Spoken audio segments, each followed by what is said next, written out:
ദൈവത്തിൻ്റെ പരിശുദ്ധമായ നാമം മഹത്വപ്പെടുമാറാകട്ടെ. ദൈനംദിന അപ്പം എന്ന അനുദിന വചനചിന്തയിലേക്ക് ഏവർക്കും സ്വാഗതം. ഇന്ന് സഭയൊരു യുദ്ധക്കളമാണ് എന്ന വിഷയത്തെ ആസ്പദമാക്കി ചില കാര്യങ്ങളെ നമുക്ക് ചിന്തിക്കാം. അതിനാധാരമായ ഒരു വാക്യം വായിക്കാം.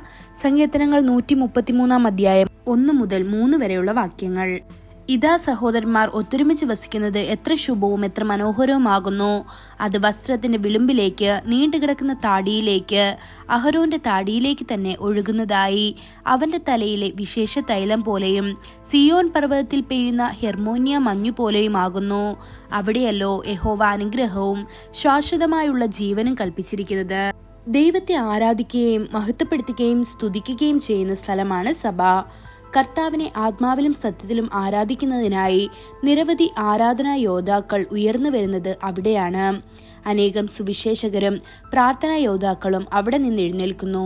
അവർ ലോകത്തിലേക്ക് പോയി നമ്മുടെ കർത്താവ് ദൈവമാണെന്ന് തെളിയിക്കാനുള്ള തീഷ്ണതയാൽ നിറഞ്ഞിരിക്കുന്നു.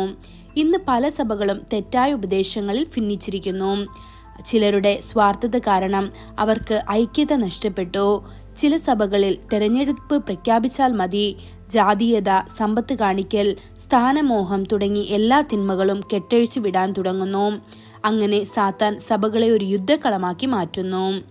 ഡെൻമാർക്കിൽ നിങ്ങൾക്ക് നിരവധി സാത്താൻ സഭകൾ കാണാൻ കഴിയും. അവർ കറുത്ത വസ്ത്രം ധരിച്ച് സാത്താനെ ആരാധിക്കുന്നു. അവർ ധാരാളം വാക്യങ്ങൾ ഉരുവിടുകയും സാത്താന്റെ നാമം ഉയർത്തുകയും ചെയ്യുന്നു. നരബലി പോലും അർപ്പിക്കാൻ അവർ മടിക്കുന്നില്ല. നമുക്ക് ക്രിസ്ത്യാനികൾക്ക് ഒരു വിശുദ്ധ ബൈബിൾ ഉള്ളതുപോലെ അവർക്കും ഒരു സാത്താന്റെ ബൈബിൾ ഉണ്ട്. കർത്താവിന്റെ സഭയെ നശിപ്പിക്കുക എന്നതാണ് അവരുടെ ഉദ്ദേശം. കർത്താവിന്റെ ദാസന്മാർ നശിച്ചു പോകട്ടെ, ലോകം പൂർണ്ണമായും സാത്താന്റേതായിരിക്കണമെന്നും സഭകൾക്ക് കർത്താവിനോടുള്ള അവരുടെ ആദ്യകാല സ്നേഹം നഷ്ടപ്പെടുത്തുന്നു എന്നത് വേദനാകരമാണ്. ഒരിക്കലൊരു ദൈവപുരുഷൻ പറഞ്ഞു, ദൈവം ലോകത്തിൽ സഭ സ്ഥാപിച്ചു, എന്നാൽ ലോകം സഭയിൽ വരരുത്. കപ്പൽ വെള്ളത്തിലാണ്, എന്നാൽ കപ്പലിൽ വെള്ളം കയറരുത് എന്ന്. ദൈവമക്കളുടെ മുഴുവൻ ഉദ്ദേശവും നരകത്തിലേക്ക് പോയിക്കൊണ്ടിരിക്കുന്ന ജനങ്ങളെ രക്ഷിക്കുകയും അവരെ സ്വർഗത്തിലേക്ക് കൊണ്ടുവരികയും ചെയ്യുക എന്നതായിരിക്കണം. കർത്താവ് അരുളി ചെയ്യുന്നു, നീ പത്രോസ് ആകുന്നു, ഈ പാറമേൽ ഞാൻ എൻ്റെ സഭയെ പണിയും, പാതാളവാതിലുകൾ അതിനെ ജയിക്കുകയില്ല എന്ന്. ഇത് മത്തായി സുവിശേഷം 16 അധ്യായം 18 വാക്യത്തിൽ കാണാൻ സാധിക്കുന്നു. നിങ്ങളുടെ യുദ്ധത്തിന്റെ ആയുധങ്ങൾ നിങ്ങൾ അറിഞ്ഞിരിക്കണം. അതിനാൽ സത്യം കൊണ്ട് അരക്കെട്ടും നീതിയുടെ കവചം ധരിച്ചും സമാധാന സുവിശേഷത്തിനായുള്ള ഒരുക്കങ്ങൾ നിങ്ങളുടെ പാദങ്ങൾക്ക് ചെരുപ്പായും, എല്ലാത്തിലും ഉപരിയായി നിങ്ങൾക്ക് എല്ലാം തരുവാൻ കഴിയുന്ന വിശ്വാസത്തിന്റെ കവചമെടുത്തും നിൽക്കുക. ദുഷ്ടന്റെ ജ്വലിക്കുന്ന അസ്ത്രങ്ങളും രക്ഷയുടെ ശിരസ്ത്രവും ദൈവത്തിന്റെ വചനമായ ആത്മാവിന്റെ വാളും എടുക്കുക.